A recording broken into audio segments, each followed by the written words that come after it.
সব বানানো কমপ্লিট হয়ে গেছে। কত সুন্দর লাগছে দেখতে। এই পিঠাটা দেখতে যেমন সুন্দর, খেতেও কিন্তু অসাধারণ। হ্যালো বন্ধুরা, তো আমি আজকে আবার অন্যদিনের মতো নতুন একটা রেসিপি নিয়ে এসেছি। আজকে রেসিপি হচ্ছে তালের ভাপা পিঠা। তো চলো এই পিঠাটা আমি কিভাবে বানাই তোমরা শেষ পর্যন্ত ভিডিওটা স্কিপ না করে পাশে থেকে দেখার জন্য অনুরোধ রইল। তো চলো। তো প্রথমে আমি একটা নারকেলের পুর বানিয়ে নেব। দিয়ে দেবো কড়াইয়ের মধ্যে। তো আমি একটা বড় সাইজের একটা নারকেল নিয়ে নিয়েছি। দেখো 150 গ্রাম গুড় দিয়ে দেব। তোমরা চাইলে একটা চিনি দিয়েও বানাতে পারো। তো দেখো নারকেলের পুরটা বানানো হয়ে গেছে। তো এবার আমি পিঠার জন্য একটা ডো বানিয়ে নেব। তো দেখো উনানে একটা কড়াই দিয়ে দিয়েছি। এই বাটির আমি হাফ বাটি তালের কাপ নিয়ে নিয়েছি। তো কড়াইতে দিয়ে দেব।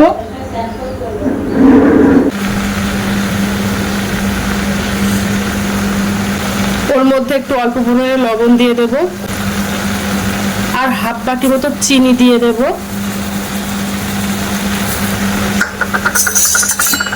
দিয়ে তালটা একটু ফুটিয়ে নেব। আর তালের কাপটা দেখেছো একটু হালকা করে নিয়েছি, বেশি ঘন কাপ নেই। আর এর মধ্যে একটু নারকেল কোড়া দিয়ে দিয়েছি। নারকেল কোড়াটা দিলে খেতে ভীষণ ভালো লাগে, তার জন্য। তো তালের কাপটা ফুটে গেছে। এবার আমি দেখো এই বাটির আমি এক বাটি সুজি নিয়েছি। এর মধ্যে 200 গ্রাম সুজি আছে। তো সুজিটা আমি তালের মধ্যে দিয়ে দেবো। দিয়ে ভালো করে নাড়াচাড়া করে নেব।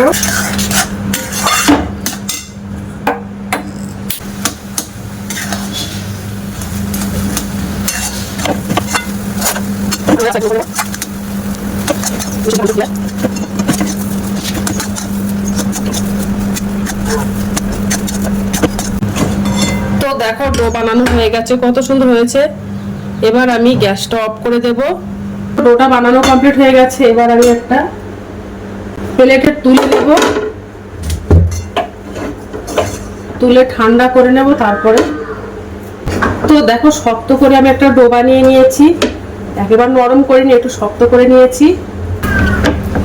ডোটা ভালো করে একটু মেখে নেব।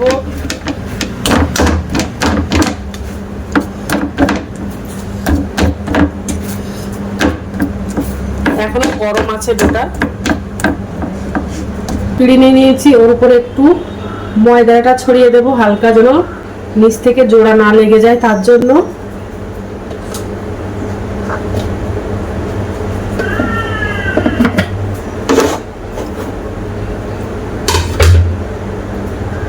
নিয়ে এবার ডোটা হাত দিয়ে দিয়ে চেপে নেব। প্রথমে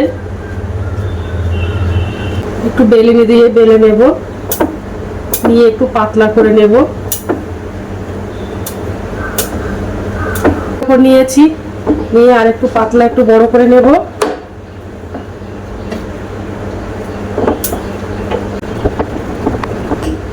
তো দেখেছো পাতলা বড় করে নিয়েছি। আর এবার যে নারকেলের পুরটা বানিয়েছিলাম ওটা উপরে দিয়ে দেবো। এর উপরে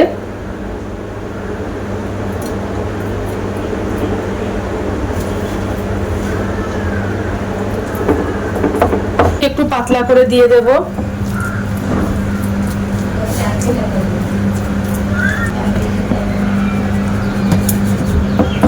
হাতে জড়িয়ে যাচ্ছে, তার জন্য। দিয়ে বেলুনি দিয়ে একটু বেলে দেব, যেন সমান হয়ে যায়। এবার আমি ভাঁজ করে করে মুড়ে দেব। তো এরকম ভাবে আলতো করে করে দিয়ে দেব, চেপে চেপে সব সাইডে। তো এইভাবে ভাঁজ করে করে দেব।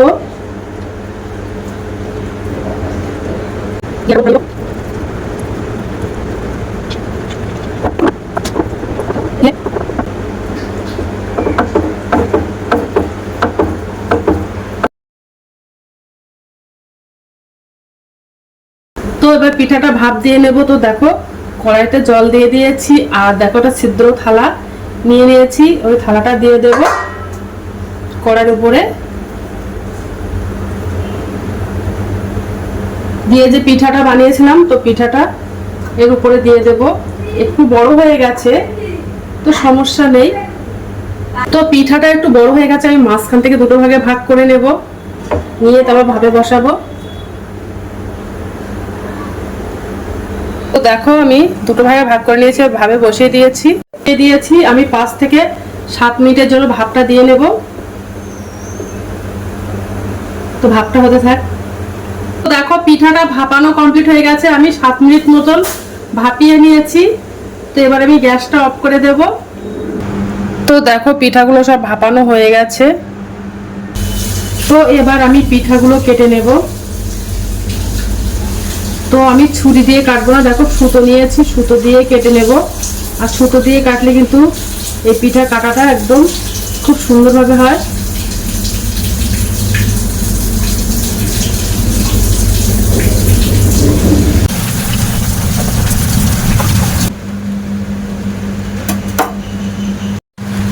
পিঠাটা কত সুন্দর হয়েছে দেখতে, যেমন অসাধারণ, খেতেও কিন্তু অসাধারণ এই পিঠাটা। তো দেখতে পাচ্ছ একদম নরম। তো একটু খেয়ে দেখবো যে কেমন হয়েছে।